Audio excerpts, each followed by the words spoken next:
સદાય પ્રગટ અને પ્રત્યક્ષ અક્ષરધામના અધિપતિ શ્રી સ્વામિનારાયણ બાપા, આપણા ગોપાળ બાપા, નિર્ગુણ બાપા, ઈશ્વર બાપા, શ્રી સ્વામિનારાયણ ગાદીના આદ્ય આચાર્ય પ્રવર, ધર્મ ધુરંધર સનાતન ધર્મ સમ્રાટ, પરમ કલ્યાણકારી જીવન પ્રાણ સ્વામી બાપા, પૂજનીય સંત મહાનુભાવો,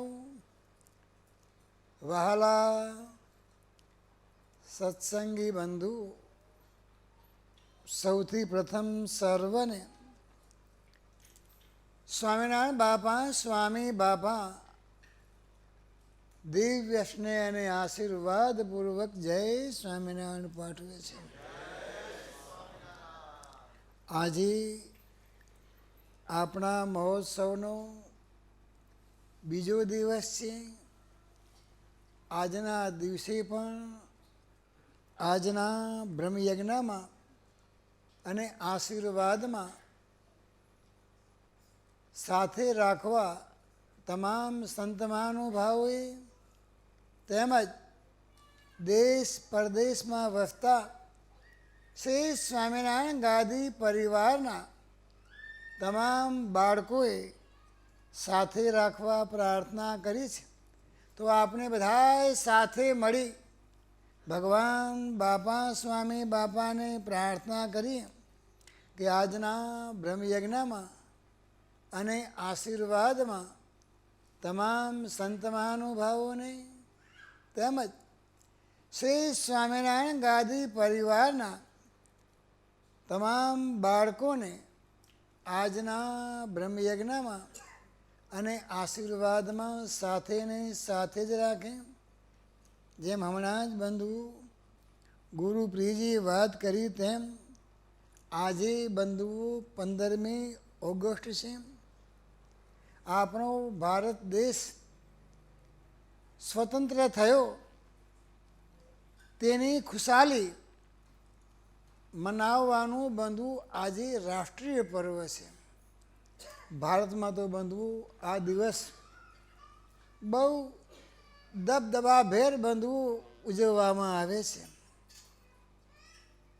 આજકાલ કરતાં કરતાં બંધુ 69 વર્ષ બંધુઓ થઈ ગયા અને 69માં સ્વાતંત્ર્ય દિન બંધુ પ્રસંગે હમણાં જ આપણે બંધુ ધ્વજવંદન પણ કર્યું અને ઈસવીસન 1947માં ભારત દેશ આઝાદ થયો તેનો વિડીયો દર્શન પણ બંધુ કર્યા.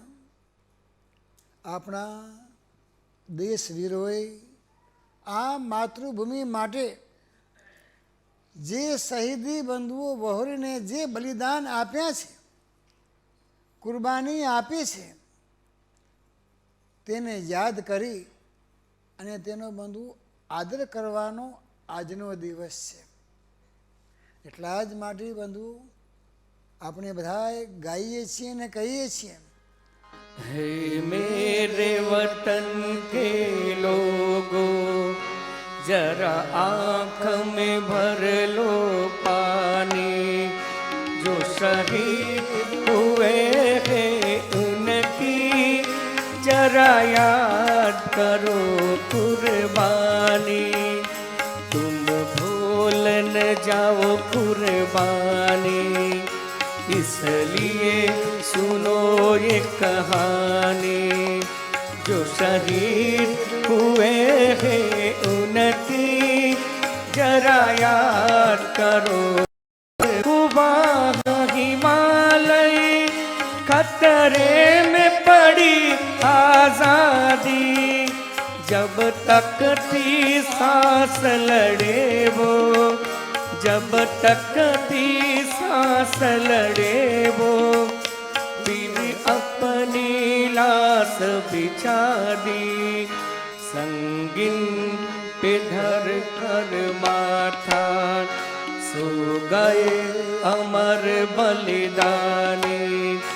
जो शहीद हुए हैं उनकी जरा याद करो कुर्बानी।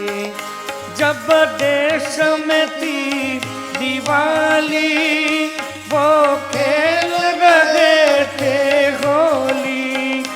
जब हम बैठे थे घरों में, जब हम बैठे थे घरों में, वो झेल रहे थे गोली। हे धन्य जवानों वो अपना, थी धन्य वो उनकी जवानी। जो शहीद हुए हैं उनकी जरा याद करो कुर्बानी। हे मेरे वतन के लोगों, जरा आँख में भर लो पानी।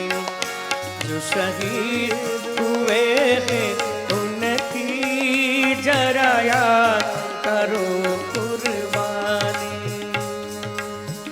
બંધુ, આવા દેશભક્તોની નસે નસમાં અને લોહીના કણે કણમાં બંધુ એવો ઉત્સાહ ધબકતો હતો કે માતા તો બંધુ આપણને ફક્ત જન્મ આપે છે, પરંતુ માતૃભૂમિ તો આપણું લાલન પાલન પોષણ અને રક્ષણ કરે છે, રહેવા માટે આશરો આપે છે.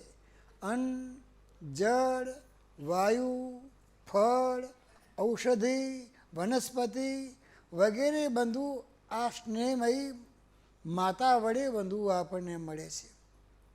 આવી માતૃભૂમિના રક્ષણમાં બંધુ જે શહીદોએ પ્રાણોનું બંધુ હસતા હસતા બંધુઓ બલિદાન આપ્યું છે, ભારતના આવા રાષ્ટ્રભક્તોની બંધુ ગૌરવશાળી બંધુ આ પરંપરા રહી છે.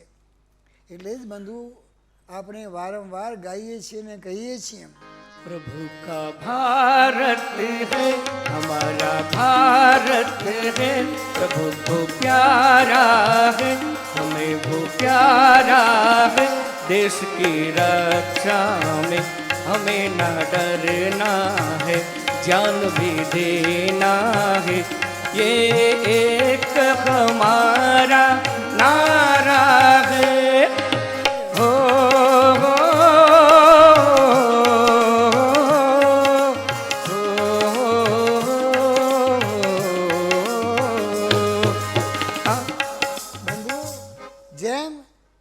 દેશવાસીઓનું બંધુ આજના દિનનું આવું ગૌરવ છે, તેમ દુનિયાભરમાં વસતા આપણા જેવા બંધુઓ જે ભારતીયો છે તેને પણ બંધુ આજના દેશનું બંધુ બહુ મહત્ત્વ છે. અને આજના દિન પ્રત્યે બંધુ દરેકને જ્યાં જ્યાં ભારતીયો વસે છે તેમને બધાને આજના દિન પ્રત્યે બંધુ અહોભાવ છે. એટલે જ આપણે બધાએ બંધુ એકત્ર થઈ આજે ભગવાન બાપા સ્વામી બાપાના સાનિધ્યમાં ભારતનો સ્વાતંત્ર્ય દિન બંધુ આપણે સાથે રહીને ઉજવ્યો. ભારતનો તિરંગો ઝંડો, એમાં પણ બંધુ સૌથી ઊંચે કયો કલર છે? આપણા ગુરુદેવ જીવન પ્રાણ સ્વામી બાપા કહે છે કે ભગવો રંગ.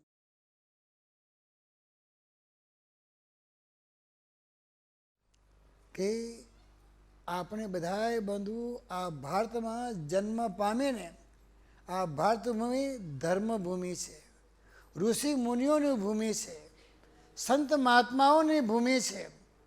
એટલા જ માટે બંધુ આ ભગવો રંગ આપણને સૂચવે છે કે હો આપણે બધાને બંધુ કરીને આ કરવાનું છે. ભગવાનના રંગે બંધુ જે ભગવાનના રંગે સંતો મહર્ષિઓ રંગાયેલા છે, ઓહો બંધુ એ ભગવો રંગ સદાય બંધુ આપના શિરમોર રહે. સફેદ રંગ છે અને પછી બંધુ લીલો રંગ છે. વચમાં શું છે બંધુ? અશોક ચક્ર છે. આ બધામાં આપણા ગુરુદેવ જીવન પ્રાણ સ્વામી બાપા કહે છે કે આધ્યાત્મિક અર્થ બંધુ આમાં રહેલો છે. ભગવો રંગ બંધુ આપણે સૂચવે છે કે ભગવાનના રંગે રંગાયેલા જે સંતો મહંતો છે, જે પોતાના શિરમોર તરીકે બંધુઓ સ્વીકારે છે, તેનું જીવન, જેમ આપણા બ્રહ્માંડ સ્વામી એમના કીર્તનમાં કહ્યું કે જે મનુષ્ય બંધુઓ સંત સમાગમ કરે છે અને સંતને બંધુઓ પોતાના શિરમોર ઉપર રાખે છે, આવા જે જીવો છે એ બંધુઓ પોતાનું જીવન હંમેશા બંધુઓ સફેદ એટલે કલંક રહિત બંધુઓ પોતાનું જીવન બંધુઓ વ્યતીત કરે છે. ભક્તિપરાયણ જીવન બંધુ જે સંતોને પોતાના શિરમોર ઉપર રાખે.